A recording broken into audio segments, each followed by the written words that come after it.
Bismillahirrahmanirrahim. Assalamualaikum warahmatullahi wabarakatuh.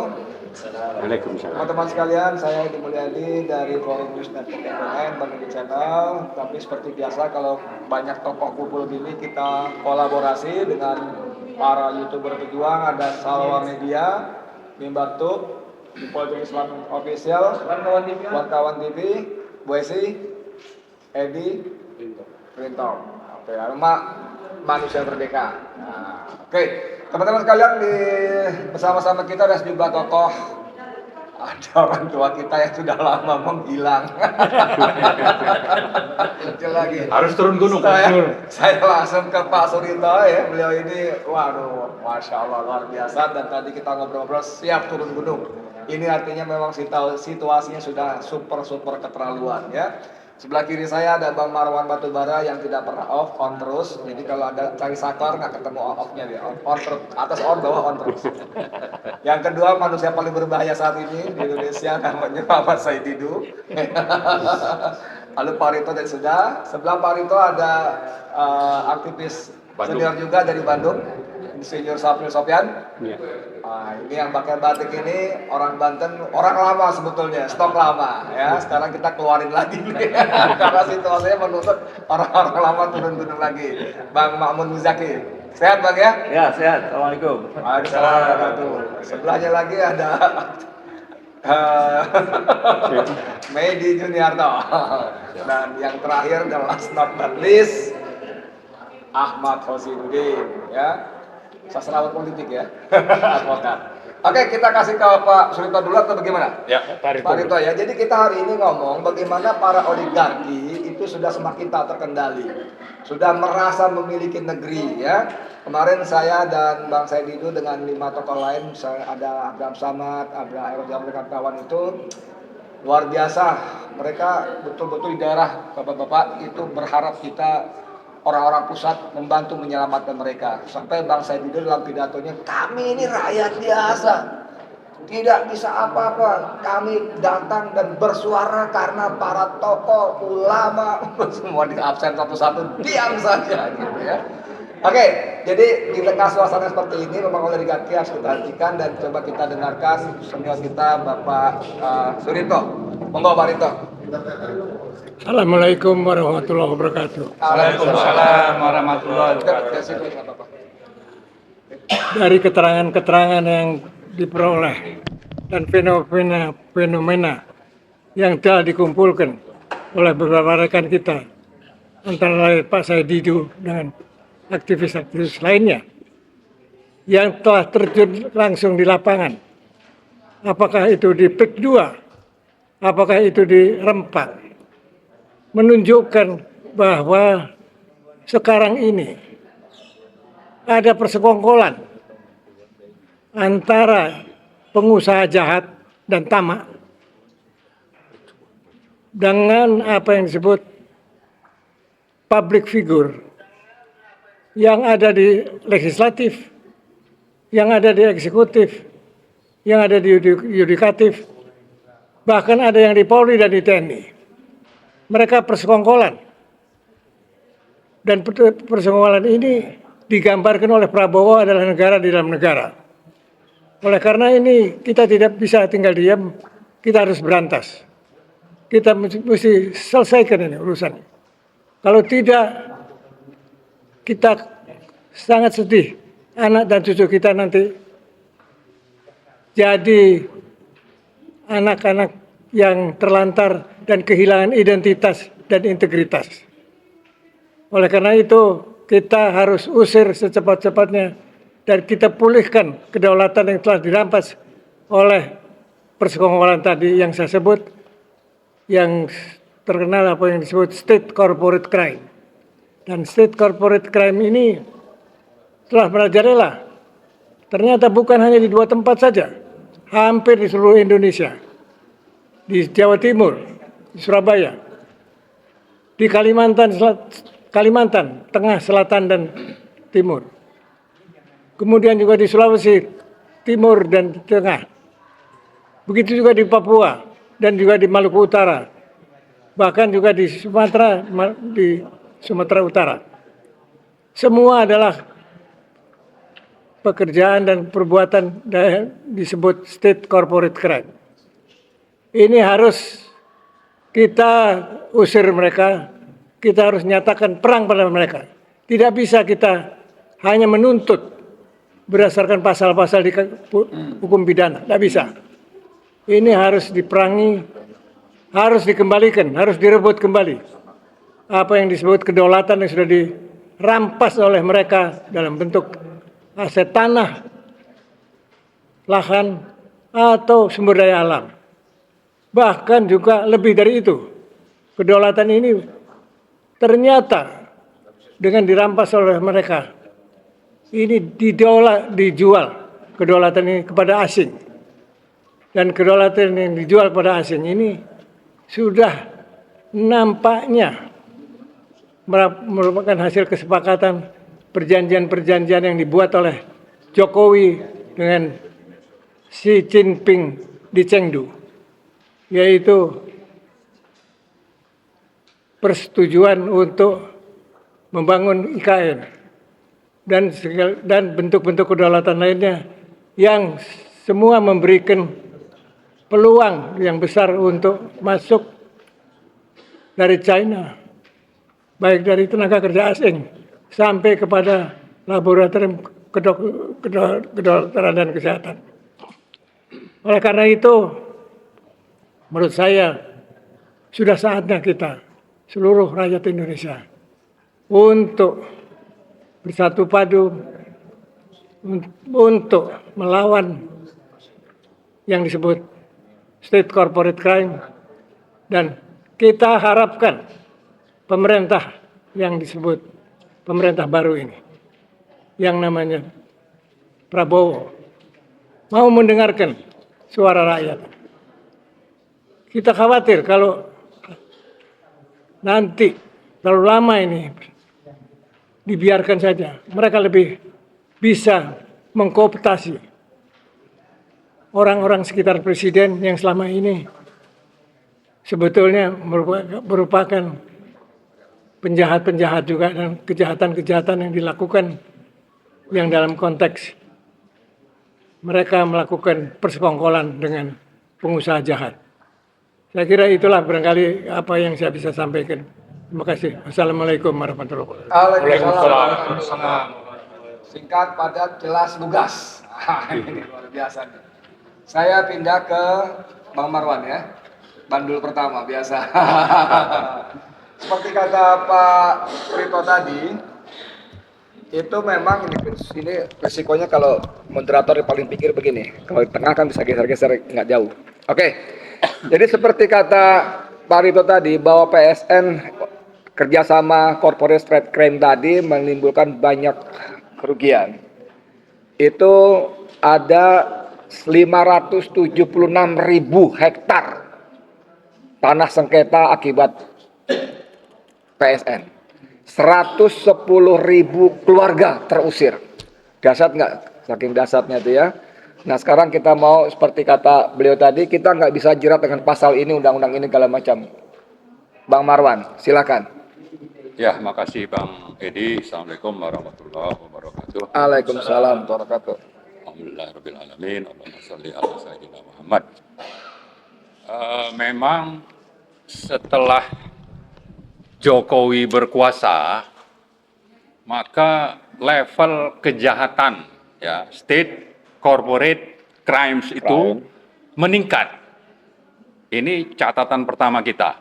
Artinya bahwa kenapa penjahat-penjahat dari sisi pengusaha hitam itu, oligarki hitam itu bisa semakin leluasa untuk misalnya mengambil berbagai sektor-sektor yang akan menguntungkan mereka sekaligus merugikan rakyat, itu semakin leluasa karena memang Jokowi bukan membela rakyat, bukan menjaga kedaulatan negara, tapi justru berkomplot.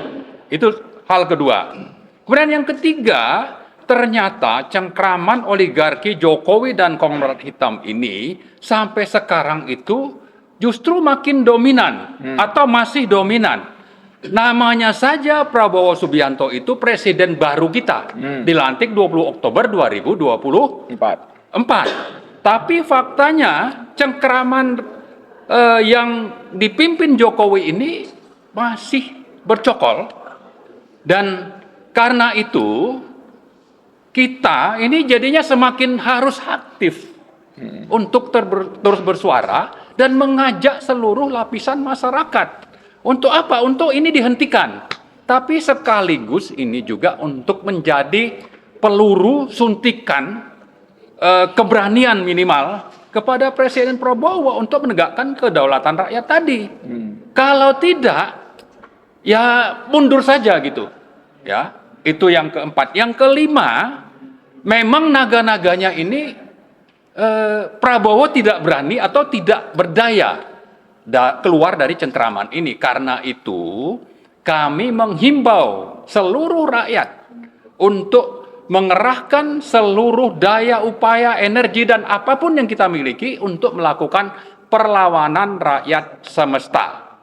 Bahwa fakta Pak Said Didu baru pulang 2 hari yang lalu dari Rempang. Semalam, tapi kunjungannya 2 hari yang lalu. Ya. Ternyata kejahatan itu dibanding dulu bulan September itu lebih meningkat. Misalnya beliau sebutkan, kalau di PIK 2 itu yang main adalah aparat-aparat keamanan, ya, artinya polisi, artinya Trunojoyo, artinya Sigit, ya, maka di Rempang itu konon ini ada bau-bau tentara yang main, aparat pertahanan negara. Jadi sektor keamanan, polisi itu main di PIK, kemudian kalau sektor pertahanan negara, tentara itu main di Rempang. Sehingga ada operasi yang Pak Said bilang itu operasi kilat, itu hanya dalam berapa menit bisa melumpuhkan rakyat yang ada di sana, itu bisa menjadi indikator bahwa tentara ini main gitu. Nah, tapi ini kita bicara oknum lah, ya. Tapi saya kira oknum tentara ini kan punya panglima, dan panglima tertingginya itu adalah Prabowo, presiden dan bekas tentara pula. Ini Pak Prabowo harus tunjukkan bahwa dia presiden, dia panglima tertinggi, maka tertibkan ini dan bela rakyat di Rempang misalnya. Nah, itu hal yang kelima. Yang terakhir saya kira, setelah menghimbau, mari kita susun strategi bagaimana supaya perlawanan rakyat semesta ini bisa menghasilkan sesuatu yang signifikan. Apa yang signifikan itu? Satu, bahwa PSN PIK 2 dibatalkan, termasuk proyeknya. IKN juga sama, Rempang juga sama, harus dibatalkan. Dan itu, soal batal itu, Pak Prabowo tinggal perintahkan Menko Perekonomian. Ya, kalau tidak mau terbitkan saja Perpres atau Kepres, batal, dan saya yakin itu rakyat akan berada di belakang Pak Prabowo. Dan sebaliknya, bagi rakyat supaya Pak Prabowo itu memang benar-benar menjalankan apa yang kita tuntut ini, maka mari kita sama-sama juga secara masif melakukan perlawanan di seluruh Indonesia. Mari sama-sama, jangan biarkan ini terus berlangsung. Daulat rakyat itu ada di tangan oligarki, ada di tangan state corporate crimes yang awalnya dipimpin oleh Joko Widodo dan sekian banyak konglomerat hitam. Jangan sampai ini diteruskan bahwa oligarkinya berganti dari Jokowi ke Prabowo. Prabowo harus membalikkan keadaan ini sehingga daulat rakyat itu bisa ditegakkan. Saya kira itu mungkin Pak Edi yang saya sampaikan. Terima kasih. Oke, makasih Bang Marwan. Pak Said Didu, tadi Bang Marwan mengatakan bahwa di era Jokowi corporate state crime itu semakin menggila. Saya ingat dalam sebuah diskusi di kami, Koalisi Aksi Menyelamatkan Indonesia, Bang Said juga mengatakan periode pertama sejak 2016, Jokowi sudah mulai memecat para menteri-menteri yang punya integritas. Rizal Ramli, siapa lagi? Anies Baswedan, masuklah para pengusaha. Ya, disitulah kepentingan-kepentingan bisnis lebih dominan ketika mereka rapat ketimbang mikirin kepentingan rakyat. Mohon di, monggo, silakan. Elaborasi.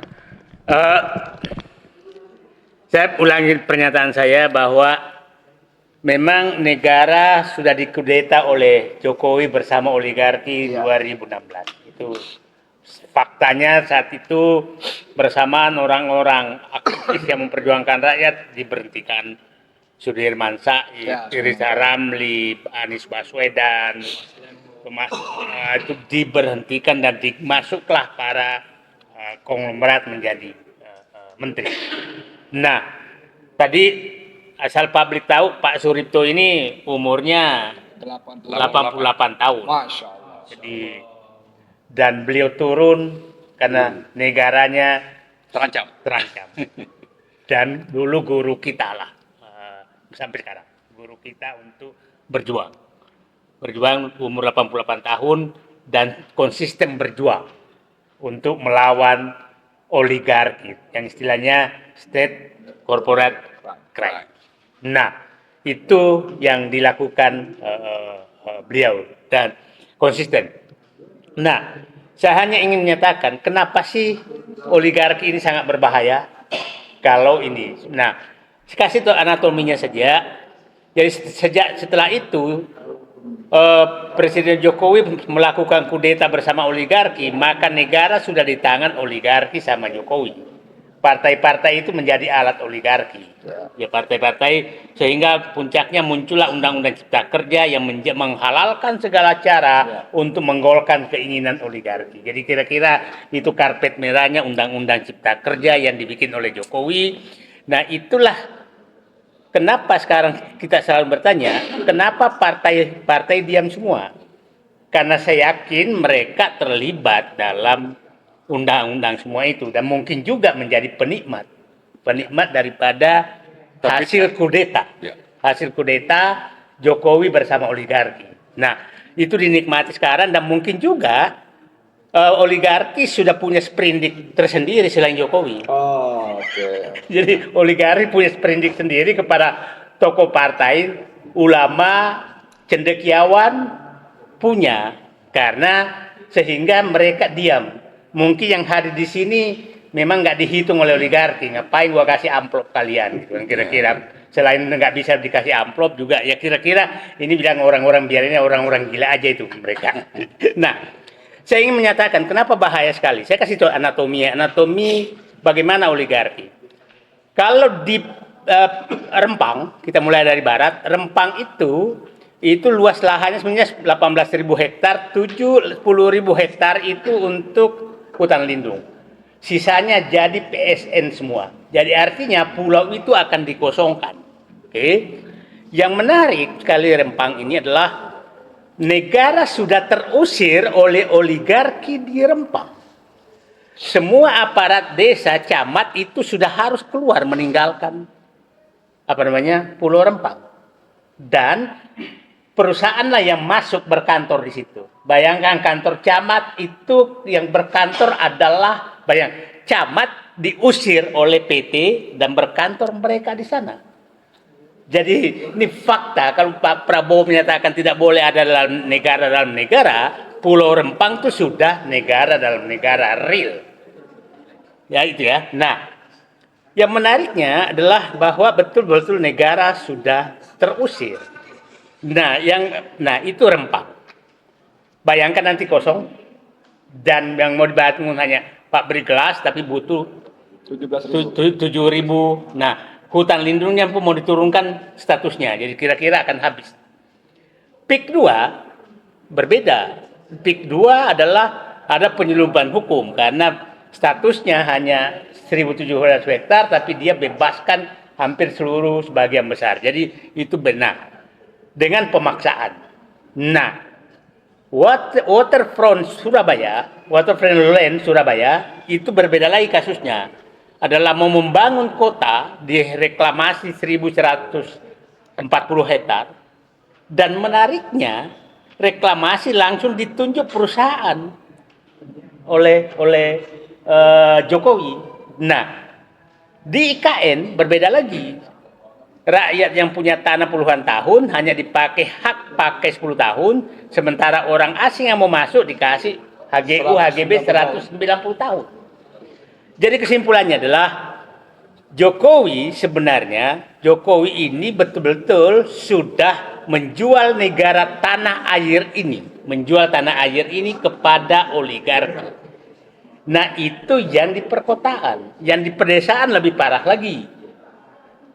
Ada grup yang menikmati jutaan hektar lahan. Kita belum pernah masuk bagaimana di Marwali. Berapa tambang yang diserahkan ke Cina. Ya almarhum Faisal Basri sudah membuka. Nah, kita belum datang ke Maluku Utara. Kita belum datang ke Kalimantan boksit. Kita belum datang ke perkebunan dan kelapa sawit di Kalimantan, di Sumatera, HTI semua itu oligarki semua yang menguasai. Jadi kita ini betul-betul sudah tanah kita sudah diserahkan oleh Jokowi kepada oligarki dan asing. Tanah dan tambang itu sudah diserahkan oleh oligarki dan saya setuju pernyataan Pak Arifto bahwa ini tidak bisa dengan pendekatan hukum normal untuk menyelesaikannya. Ini sudah mohon maaf aja kalau nggak revolusi untuk menyelesaikan ini agak berat. Karena kalau Bapak pakai cara hukum, ya kita lah kemarin baru dapat masa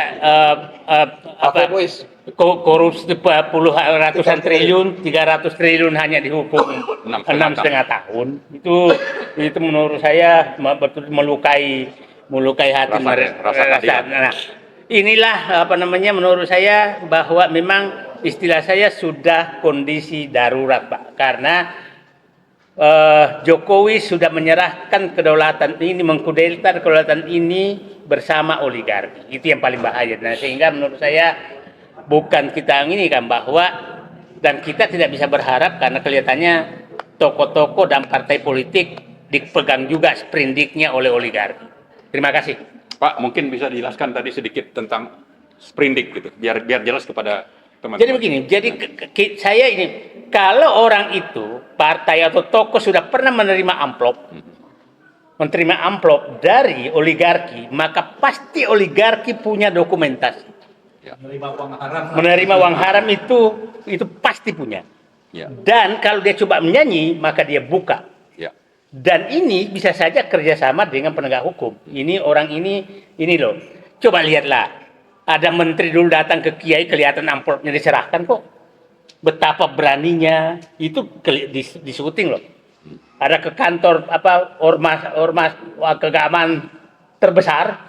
Ya. Kan kelihatan amplopnya diserahkan. Jadi maksudnya betapa mereka itu sudah menjebak. Jadi menjebak seluruh pihak. Apalagi partai politik. Ya. Apalagi partai politik. Jadi kira-kira menurut saya mereka sudah terpenjara oleh oligarki. Jadi kita tersandra. Gitu. Tersandra. Oke, jadi memang kalau Bang Marwan minta penjelasan, amplop yang dimaksud Bang Said itu tidak benar-benar berwujud amplop saja. Ya. Kalau kita dengar wawancara Pak Nababan kan Marwan Sirait mengaku mendapat rumah di Jalan Diponegoro Menteng 100 miliar rupiah dari aguan. Itu kata Pak Nababan ya, bukan kata saya. Oke, Bang Said cukup ya? Siap, cukup. Terima kasih banyak. Sekarang kita geser ke Bang Safri Sofyan yang dari Bandung. Bang, ini Bang Said tadi bilang kita seperti mengutip Pak Rino tadi, tidak bisa lagi hanya pasal-pasal. Mau revolusi, coba nih. Aktivis 78 ini, udah tua juga nih Bang Sofyan. Ya, saya angkatan Rizal. Ya. Terima kasih Bung Edi. Ini berbicara tadi sudah dijelaskan baik oleh Pak Arifto, Pak Said Didu, Pak Marwan gitu ya. Bagaimana kita sudah sangat terjajah. Ya. Artinya kedaulatan bangsa kita ini oleh satu orang berkuasa 10 tahun, yaitu Jokowi, itu sudah menjadi pengkhianat. Artinya kan demikian. Jadi supaya masyarakat juga paham, kenapa kita mempermasalahkan PIK 2 dan Rempang ini. Kalau kami di Bandung, waktu PIK 2 pertama di bulan September itu, kita ada gerakan aksi umat melawan, melakukan aksi di Gedung Merdeka di Bandung untuk mendukung perjuangan dari rakyat Rempang. Kenapa kita berpikir demikian? Karena Rempang itu permasalahannya bukan saja permasalahan masyarakat Rempang, tapi ini merupakan masalah masyarakat secara keseluruhan bangsa Indonesia. Karena Rempang ini sangat strategis di Selat Malaka. Lalu mau dikosongkan. Ini benar-benar tidak masuk akal karena memang di sana itu ada penduduk yang sudah ratusan tahun berada di sana. Dan mereka ingin kosongkan. Menurut almarhum Rizal Ramli yang kebetulan sahabat saya dan sama-sama sepenjara dulu, itu dikosongkan karena mau dijadikan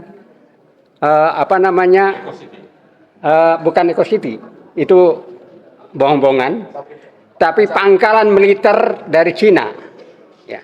Dan ini berbahaya sekali karena apa? Karena memang masalah kita di Cina Laut Selatan itu ada perbatasan yang mendekat, dan semasa Jokowi karena dia boneka Xi Jinping, ya ini akan dijadikan pertahanan Cina.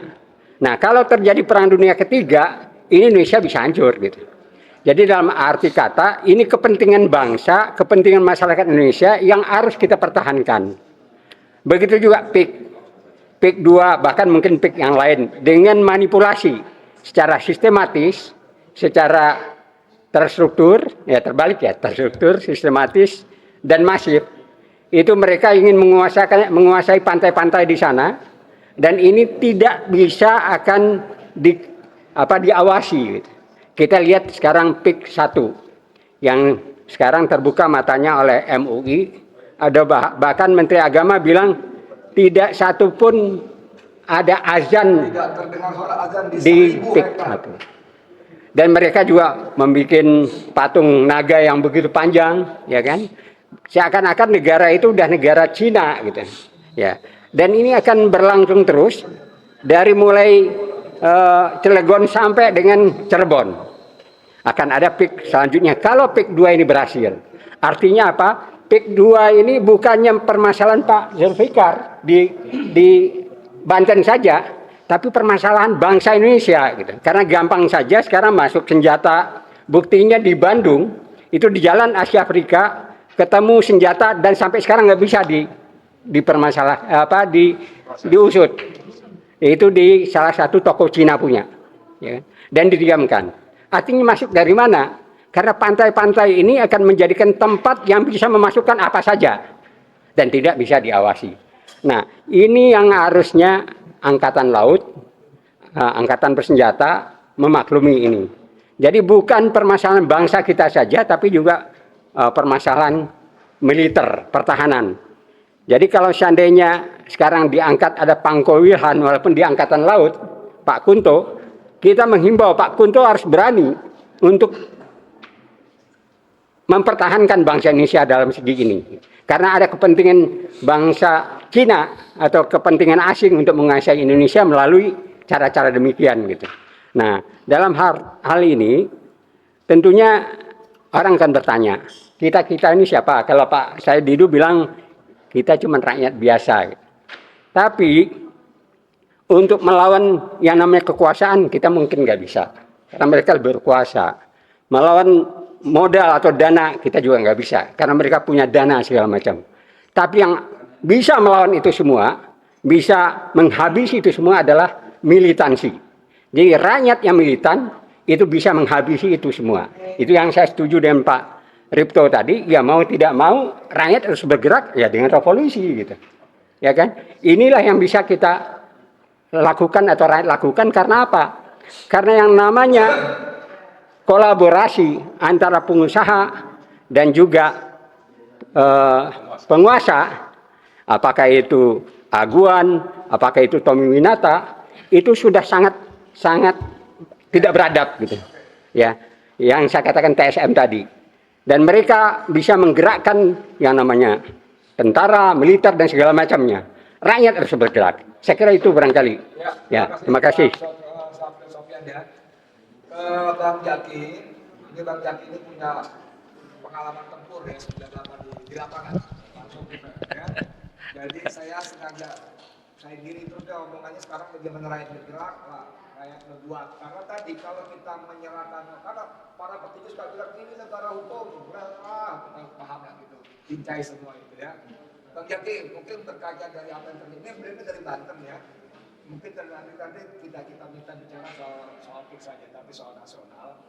Bagaimana dengan apa ya? Kalau saya mau bilang persiapan, repot juga ya. Sampai sejauh mana sebagai orang lapangan kemarahan rakyat ini seperti apa dan mungkin nggak kita kapitalisasi begitu misalnya? Mangga, silakan. Bisa. Gini, kami ini sebetulnya ingin sekali dapat hadiah tahun baru dari Presiden Prabowo. Oh. Itu berupa bebasnya rakyat Banten dan rakyat lain di luar Banten, se-Indonesia yang tadi disebutkan begitu banyak oleh Pak Said Didu. Itu mudah-mudahan tahun baru ini kita dapat hadiah tahun baru dari Presiden Prabowo sehingga kita nggak perlu lagi turun ke lapangan. Atau pilihannya nggak banyak. Kalau Pak Presiden Prabowo berpikir Indonesia baik-baik saja dan kemudian teskisnya rempang kemarin, mohon itu teskis itu jangan ditaruh di Banten. Kenapa? Kalau Banten terbakar, maka Indonesia akan terbakar semua. Dan rumput yang kering sudah banyak sekali di Banten ini. Kira-kira gitu ya. Kalau soal kesiapan, wah, saya kira aktivitas Pak Said Didu sama kawan-kawan dan kemudian sekarang bangkitnya komunitas masyarakat Banten di seluruh Banten. Sekarang hampir tiap hari ada podcast baru atau medsos baru di mana orang berani menyatakan sikapnya dan mengatakan dengan jelas, tegas bahwa mereka sedang dikhianati, bahwa hak milik mereka sekarang sedang dipreteli dan diperlakukan dengan semena-mena. Rakyat Banten sadar bahwa di agama mereka diajarkan ada maqasidus syariah itu, ya, ada 5 hal yang harus dijaga. Pertama, menjaga agama. Yang kedua, menjaga jiwa. Yang ketiga, menjaga akal. Yang keempat, menjaga mal. Yang kelima saya lupa itu. Nah, 5 hal itu harus kita pertahankan dengan jiwa raga kita. Jadi kalau ada orang yang mencederai harta kita, mencederai diri kita, nafas kita, otak kita, dan kita melawan, gugur di situ, itu kita mendapatkan pahala jihad. Nah, ini merata. Sehingga kita sebetulnya sekarang ini sedang menjaga supaya energi masyarakat itu tidak tumpah dengan cara yang keliru. Jadi kalau Pak Prabowo memberi kita hadiah, oke, sudahlah. Tahun baru ini kita bereskan soal PSN secara nasional. Amin. Maka energi itu akan menjadi energi pembangunan masyarakat Banten dan masyarakat Indonesia secara keseluruhan. Tapi kalau beliau gagal menyatakan ini, maka masyarakat Banten siap tawuran secara nasional.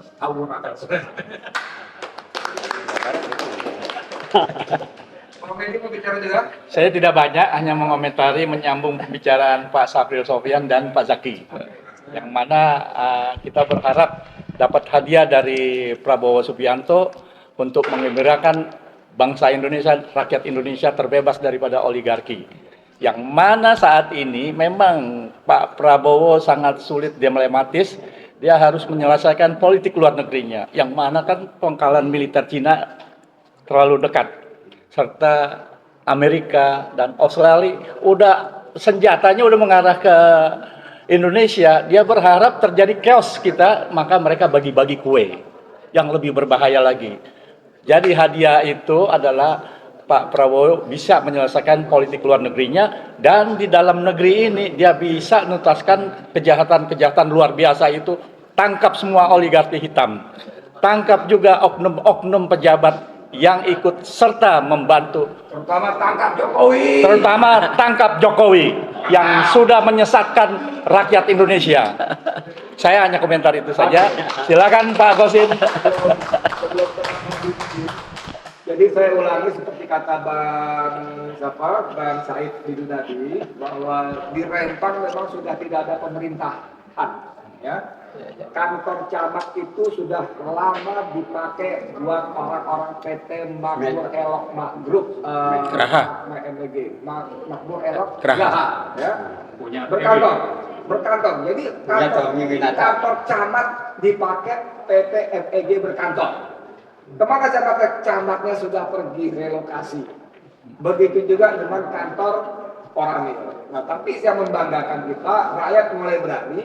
Di hari kita pergi kemarin pulang, datang nanti ya, itu rakyat datang menggeruduk kantor camat dan mereka menuntut karyawan semua keluar dari situ. Itu sudah karyawan MEG keluar dari sana semua. Nah sekarang kembali ke Bung Ahmad Rosiduddin. Kita bicara misalnya di PIK 2. Semua transaksi kita tahu terjadi secara tidak sah, ilegal. Ada intimidasi, ada penyelundupan hukum seolah PSN dan sebagainya. Nah, yang kita tahu sebagai seorang awam bahwa transaksi yang tidak sah itu, yang dengan cara tidak sah. Maka coba tolong kasih kami, boleh nggak rakyat PIK khususnya dan Rempang umumnya yang pakai PSN lainnya, itu mengambil lagi tanah yang sudah diambil alih secara istilah sampean dirampas itu. Ya. Bagaimana konsekuensinya sebagai, silakan. Baik, bismillahirrahmanirrahim. Jadi secara perdata, transaksi jual beli itu kan harus berdasarkan kesepakatan para pihak. Dan kesepakatan itu kan ada yang berkaitan dengan subjeknya, para pihaknya, ada juga yang berkaitan dengan objeknya. Kalau subjeknya ternyata terintimidasi, berarti syarat subjektifnya tidak terpenuhi, sehingga dapat dibatalkan. Tapi kalau objeknya ternyata ada kejahatan di sana, ada penipuan dan seterusnya, maka ini batal demi hukum. Begitu. Konsekuensinya uang yang dibayar itu ya dianggap DP yang hangus begitu. Jadi DP hangus tanah balik begitu. Itu yang diatur secara perdata. Tapi saya ingin melihat lebih jauh dari sisi anatomi ideologi yang hari ini menguasai negara kita. Jadi fenomena yang kita saksikan saat ini adalah reinkarnasi atau bahkan bukan reinkarnasi ya. Ini adalah satu revolusi bukan evolusi. Revolusi kapitalisme yang kian brutal. Kalau dulu kapitalisme itu kan memposisikan negara sebagai penjaga malam, diam, tidak ikut bertindak. Biarkan market ya yang melakukan transaksi barang dan jasa. Sehingga diharapkan dengan supply demand itu terjadi equilibrium gitu ya, kesetimbangan pasar barang dan jasa itu distribusikan berdasarkan supply demand yang terjadi secara alamiah. Negara diminta menjadi penjaga malam. Hari ini kapitalisme yang brutal ini, negara justru melayani kaum kapitalis. Tidak lagi dia menjadi penjaga malam, tapi aktif ronda 24 jam untuk menyediakan lapak bisnis demi keuntungan kapitalis dengan merampas tanah rakyat. Makanya saya berulang kali mendefinisikan PSN itu sebagai apa? Sebagai upaya merampas tanah rakyat berdalih PSN untuk lapak bisnis para oligarki. Ada yang oligarki properti, ada oligarki tambang, ada oligarki kehutanan, atau ada oligarki perkebunan, macam-macam. Hanya kalau di Banten itu kan yang miris, kalau dulu oligarki merampas tanah ya hak rakyat secara publik itu kan di gunung-gunung, di hutan-hutan, di sana ada tambang yang mereka ambil, kemudian ada kayunya, setelah kayunya diambil jadikan kebun sawit milik mereka. Ini nggak ada orangnya, urusannya hanya pengkhianatan negara yang melayani kepentingan mereka. Hari ini negara melayani sampai mencarikan jarahan tanah tadi di tanah-tanah ada penduduknya. Dengan dalih PSN seolah-olah orang yang punya tanah tadi tidak punya hak untuk membela diri karena ini proyek negara, terpaksalah dilepas. Bukan karena murah, daripada tidak dapat sama sekali. Akhirnya apa? 30.000 pun dilepas daripada ngelawan negara. Aguan ini kan yang menjadi soal karena dia menjual narasi PSN di lapangan seolah-olah proyek PIK 2 itu semuanya adalah proyek strategis negara, sehingga muncul satu pendapat umum di tengah masyarakat khawatir kalau melawan ini seolah-olah melawan negara. Padahal sejatinya kita tidak melawan negara, kita melawan aguan oligarkinya gitu. Dan memang kalau kita runut di era Joko Widodo, Bang Marwan itu musuh bebuyutan Jokowi itu. Dan memang iya, di era Jokowi inilah ya proses legalisasi perampasan tanah rakyat itu mulai masih dilakukan. Terutama bapak-bapak ya, seluruh rakyat Indonesia itu harus hati-hati. Jokowi sudah menerbitkan PP nomor 18 tahun 2021 ya tentang hak pengelolaan hak atas tanah, satuan rumah susun, dan pendaftaran tanah. Per 30 atau 31 Desember 2025 ini, giri-giri yang kita pegang sebagai bukti kepemilikan itu nggak diakui. Ada waktu 5 tahun untuk melakukan konversi giri itu untuk dilakukan pendaftaran untuk menjadi SHM. Pertanyaannya, masyarakat siapa sih yang punya uang bisa daftar semuanya? Sebenarnya kalau kita merujuk ke UPA, Undang-Undang Nomor 5 Tahun 60, pendaftaran sistematis itu kewajiban negara loh. Jadi kalau ada rakyat tidak punya surat, negara yang berkewajiban mengeluarkan surat untuk mengakui hak rakyat. Bukan sebaliknya, kayak di Rempang, rakyat tidak punya surat, kemudian TW dikasih surat, lalu mereka mengatakan mereka nggak punya surat, ngusir rakyat Rempang, sementara TW dia nggak pernah datang ke Rempang. Apa dasar hukumnya TW ini datang mengusir rakyat di Rempang? Dia kan bermodal surat yang dikeluarkan oleh negara, konsesi. Padahal rakyat sudah lama. Ketika ditanya, oh mereka nggak punya syarat. Ini kan yang keliru bukan rakyat, karena rakyat sudah turun-temurun tinggal di situ. Sesuai dengan UUPA, ada pendaftaran yang sifatnya sporadis, rakyat yang berinisiatif mendaftarkan. Ada pendaftaran sistematis, kewajiban negara untuk melindungi hak tanah rakyat dengan mendaftarkan secara sistematis. Ada satu kajian yang menarik dari Forum Korban Mafia Tanah Indonesia, yang ketuanya SK Budiharjo. Beliau itu menyarankan agar pendaftaran secara sistematis ini efisien, efektif, murah, cepat, maka pengukuran itu dilakukan antara batas tanah masing-masing rakyat, sehingga saling kenal kan. Oh tanah kamu di situ ya, kita buat langsung daftarkan BPN.